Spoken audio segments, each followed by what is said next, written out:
Hi, I'm Dr. Courtney with the Quantitative Reasoning Center. Germany's three biggest mistakes in World War II was initiating a war on two fronts by attacking the Soviet Union, failing to support, or actually withdrawing support, from Wernher von Braun's missile program at a critical time, and failing to pursue a nuclear weapon. All three of these critical mistakes lie in the fact that Germany's high command just did not have the strength in the quantitative disciplines to really see the need for the nuclear weapon and the missile program, as well as the difficulty, the logistical difficulties in fighting the war on two fronts. The United States avoided these mistakes because of the many officers in the U.S. Army and the High Command of the United States military during World War II who were trained at West Point.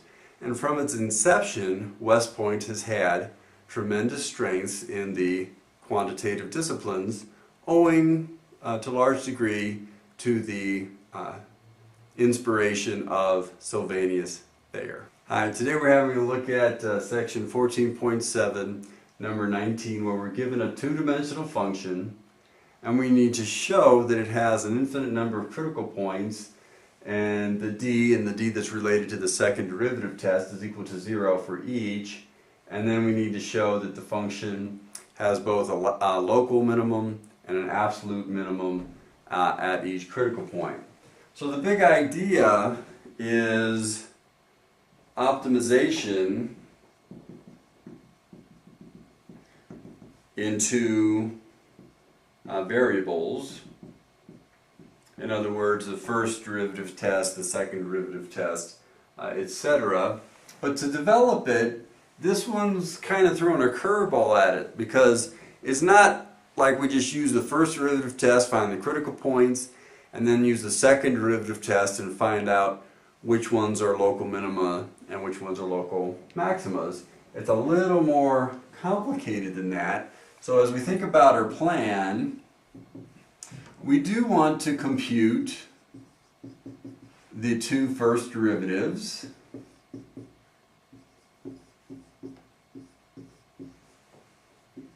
and we want to compute the second derivatives,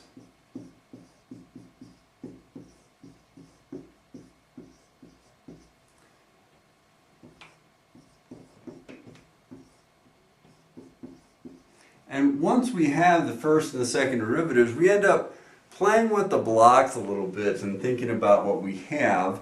And we can also compute d, and d, if you recall, in this case, well, d in all cases, the definition of this thing d is the second derivative with respect to x. Now let me go ahead and make myself a little more room.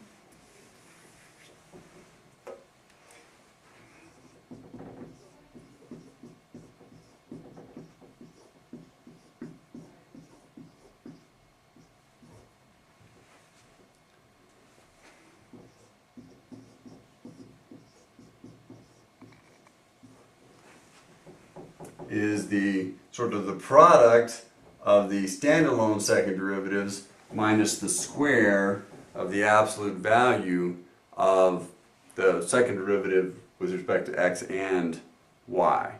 And then we need to figure out from there, since that's equal to 0, and it tells us that that's what's going to happen, we're kind of stuck with regard to, we need a different approach for showing a local and an absolute minimum at each. So now, to accomplish that goal, we need to express as a binomial squared. And as we execute the earlier steps in our plan, that'll give us some hints of why this makes sense and how we might accomplish that last step. That last step probably isn't going to be very intuitive until we've carried out the earlier steps. But in any case, we can go ahead and compute partial f, partial x, and that would be 2x minus 4y, because we bring down the 2 here. That doesn't have any x's, its partial derivative is 0. And then this, the x disappears because the derivative of x with respect to x is 1. So we're left with the 4y, and the derivative of the constant is 0. So let's go ahead and compute the second derivative, and that would just be 2. And then partial f, partial y, we get an 8y,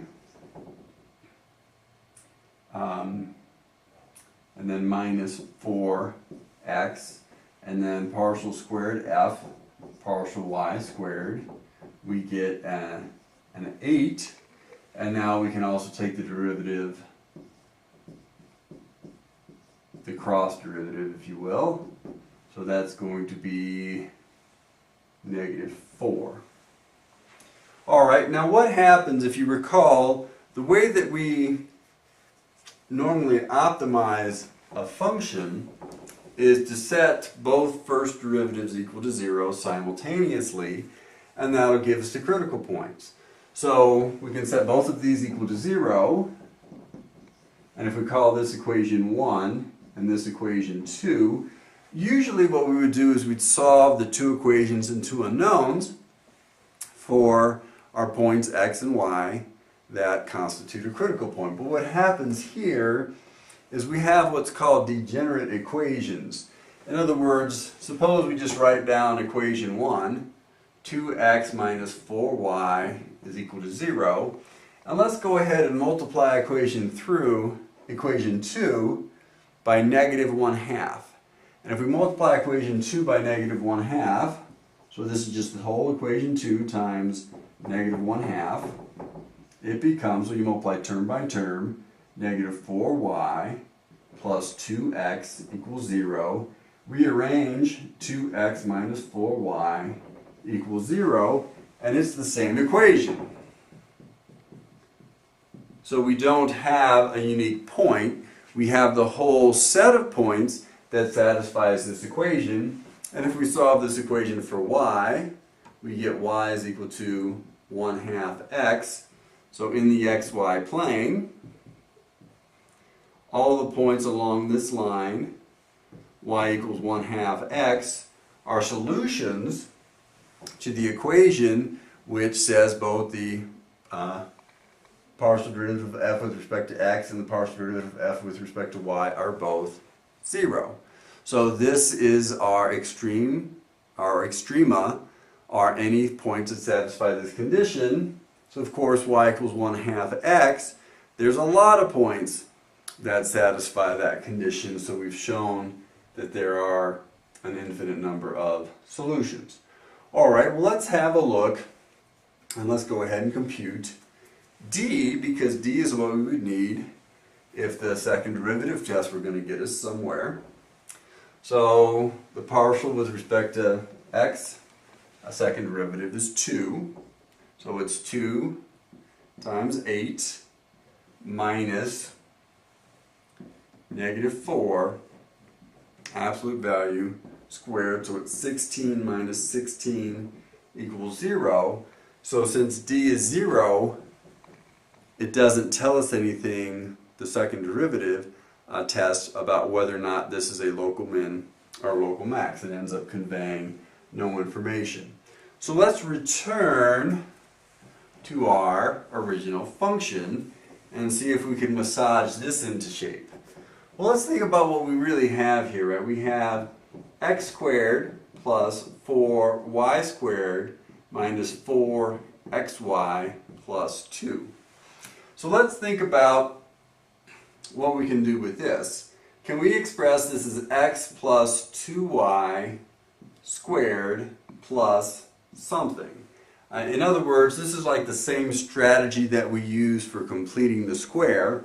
So the x squared is going to give us the x squared, the 2y squared is going to give us the 4y squared, and then we just need to add something to it to end up with the rest of the function that we want. So by FOIL we get x squared plus 2xy plus 2xy plus 4y squared plus whatever else we need to add to it to make it equal to that. So we get x squared plus, now why don't we try minus, because now if we try minus here, what we get, right, then both of these would be minus. So now we have x squared minus 4xy plus 4y squared. So now all we have to do is add 2. So essentially we've shown that our original function, we can rewrite our original function as x minus 2y squared plus 2. And what has this accomplished? Well, what this has accomplished is we can see that the thing that we're squaring with the binomial, if x is equal to 1/2 y, which was the line of all of our critical points, then this is 0. And so this is a minimum because the minimum of a function squared is where the argument is 0. So we have 0 plus 2. So the minimum of the function is where we have this is equal to 0, so this is equal to 0. So x minus 2y is equal to 0 at y is equal to 1/2 x. So the function has a minimum of 2 at this, on this line. And anywhere else you're squaring sort of the distance away from that line or something related to that. You're squaring that so you don't have a minimum anymore once you get off the line. Alright, so this is a little easier to visualize and to kind of assess and double check some of the things that we've done.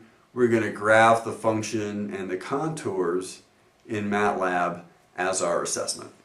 Alright, so we have the camera pointed at the computer screen, we got MATLAB fired up, and the first thing we want to do is we want to hit it with a Sims XY real, because this tells it, MATLAB, that we're defining x and y as real variables. And then we can do an easy surf C to plot both the surface and the contours of the function we're interested in, which is x squared plus 4 times y squared minus 4xy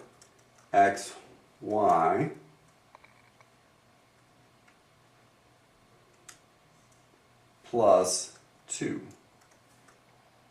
And let's see if that gives us something that helps us interpret what's going on.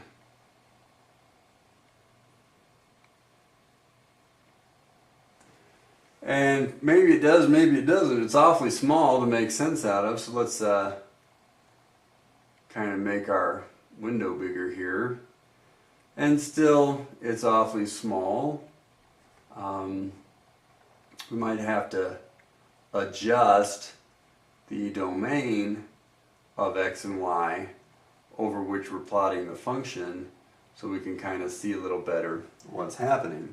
And the way that we do that is we put an extra argument here and say go -1 to 1 in the x direction, and then -1 to 1 in the y direction, and replot it. And so now this gives us a better look at our function, and we can also change our perspective on it a little bit.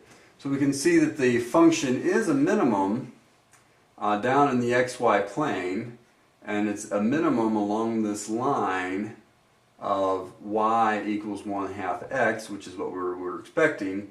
And then as you move away from that line, the function has values which are greater than 2. And maybe if we adjusted our range in z to be more like 0 to 8, this would give us a little better view. It doesn't want to do that for us. But anyway, we can see that the minimum of the function down there is at z equals 2 along the line where we thought it would be. So the graph does confirm our earlier findings.